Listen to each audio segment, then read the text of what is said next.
Hello and welcome to this video presentation of our paper Assessing Polyseme Sense Similarity through Co-predication Acceptability and Contextualized Embedding Distance. My name is Janosch Haber and this paper was written in collaboration with Massimo Poesio at the Disagreements in Language Interpretation, the DALI group at Queen Mary University of London.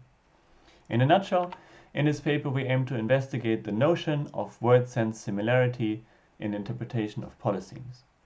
To do so, we collect empirical evidence indicating that readers are sensitive to subtle interpretation differences in polysemes. We observe significant differences in explicit similarity judgments as well as in co-predication acceptability judgments for some polyseme sense pairs. Especially in co-predication, some polyseme senses can be seen to behave more like homonyms. This shows one of the limitations of co-predication as a linguistic test to tell apart homonyms from polysemes. Besides collecting and analyzing human annotations, we also investigate some computational measures, especially contextualized language models. But here we find that vanilla contextualized embeddings fail to reliably predict the collected human similarity judgments, but especially BERT shows moderate correlation with co-predication acceptability. This might indicate that BERT more models context than actual word sense. Let's start with having a quick look at the phenomenon of polysemy and co-predication as a linguistic test. Polysemes are lexically ambiguous expressions that can invoke different but semantically related interpretations. An example of this are the different uses of word school in the example sentences here. This can be contrasted to homonymy. Homonyms are unrelated expressions that just coincidentally have the same word form, like match in "the match burned my fingers" and "the match ended without a winner." Usually we would use co-predication to tell apart homonyms from polysemes. In co-predication, you combine two different interpretations into a single sentence and investigate whether the resulting sentence is acceptable or not. If the sentence is acceptable, it's usually a sign of polysemy, while if the sentence is not acceptable, it's usually a sign of homonymy. In the example here, we combine the two sample sentences of the homonyms that I've shown before into "the match burned my fingers" and "ended without a winner." This is clearly not acceptable and therefore indicates homonymy. A problem with co-predication, however, is that we can also come up with structures that combine different interpretations of polysemes, and they are still unacceptable. The prime example of this is "the newspaper fired its editor-in-chief and got wet from the rain." So while this uses two different semantically related interpretations of newspaper, the resulting co-predication structure still is not acceptable.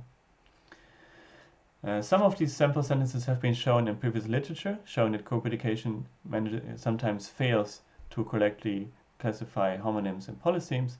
So in this paper we want to turn it into a more empirical investigation, taking first steps into investigating how prevalent this phenomenon is, how many polysemes do have interpretation pairs that actually are so different that they don't work together in co-predication, and whether there might be more than just this black and white distinction of being acceptable or being unacceptable in co-predication, and whether there might be something like a graded notion of word-sense similarity that underlies the interpretation of polysemes and therefore governs co-predication acceptability. That brings us to my experiments, and I quickly want to touch upon sample creation and the data collection that we applied.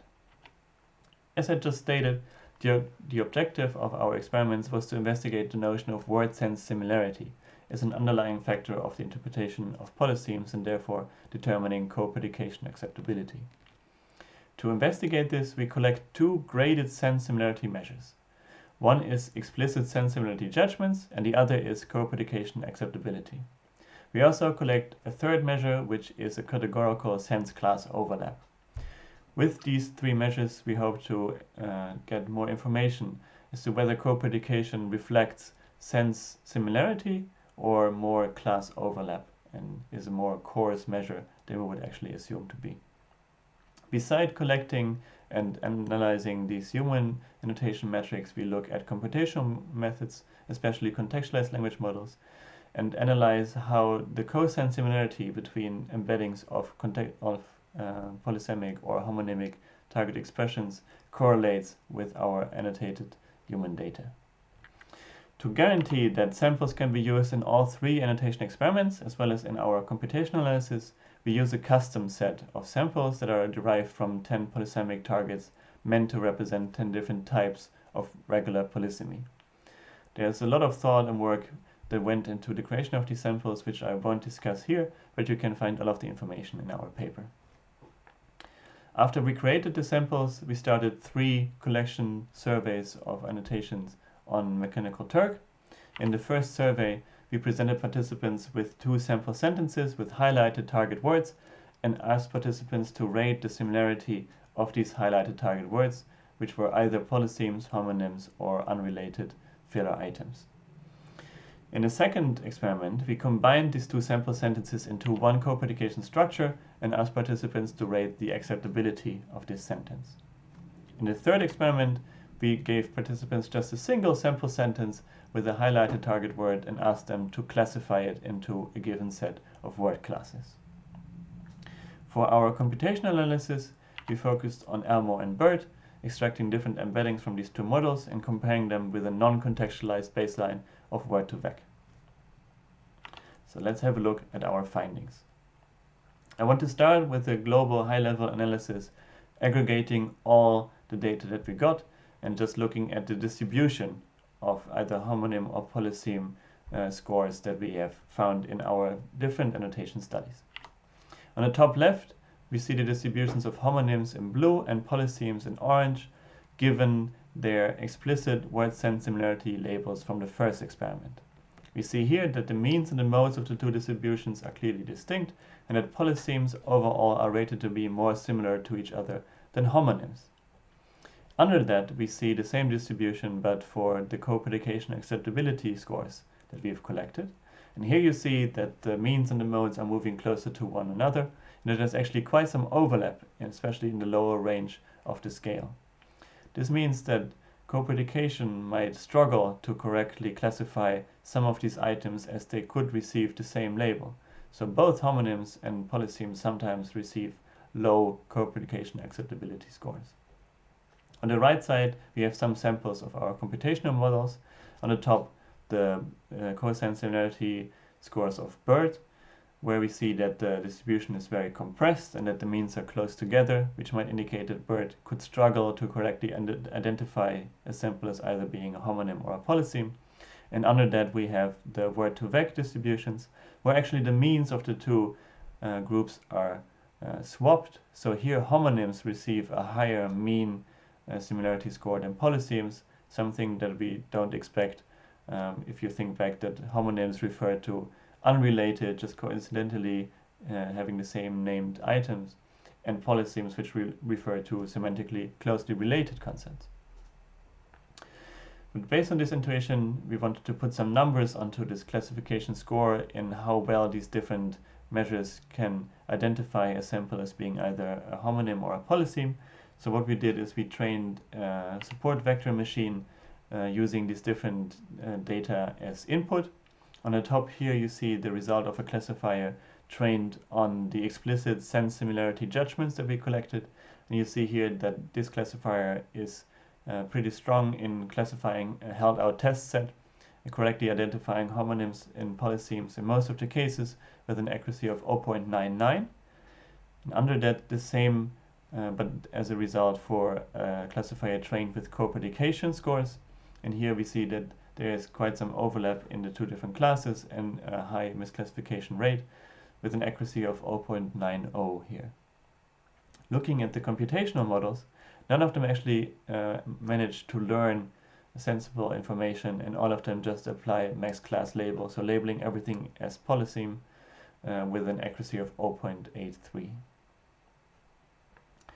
As a next step, we investigate how the 3 human annotation metrics correlate to one another.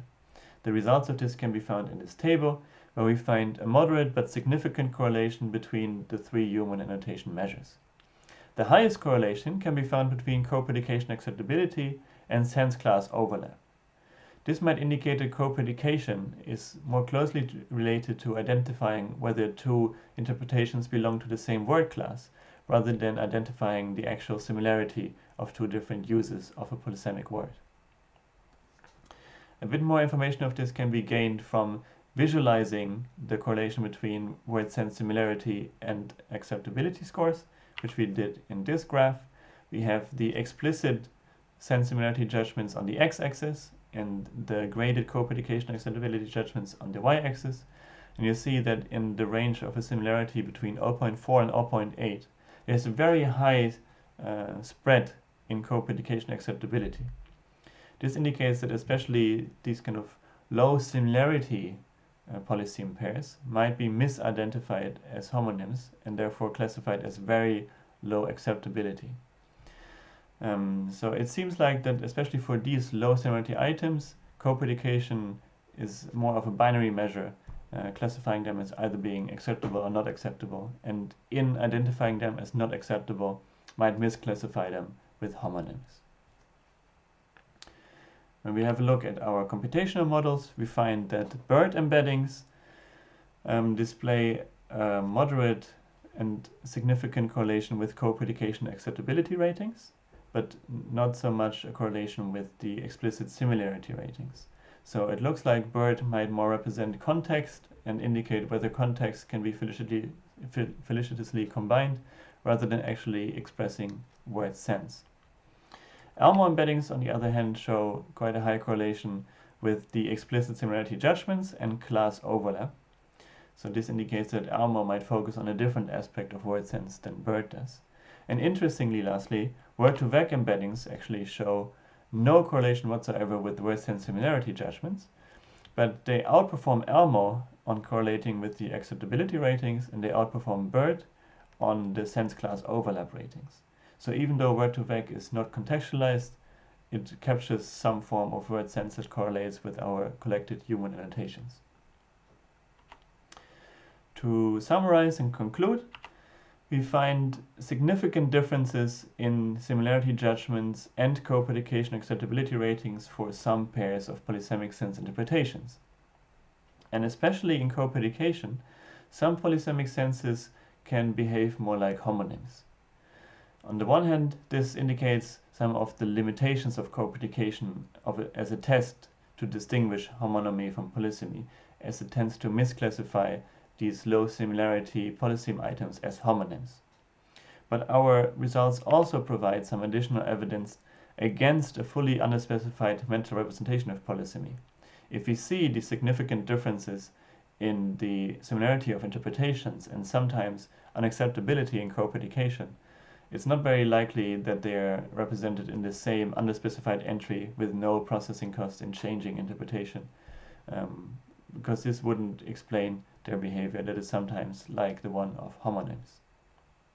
Looking at the contextualized models, we find that vanilla contextualized embeddings fail to reliably predict the human similarity judgments but show a moderate correlation, especially BERT, with co-predication acceptability.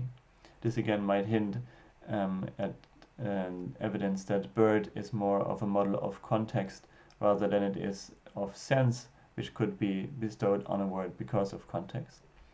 But here we also investigate only BERT's actual output and some of the special token embeddings.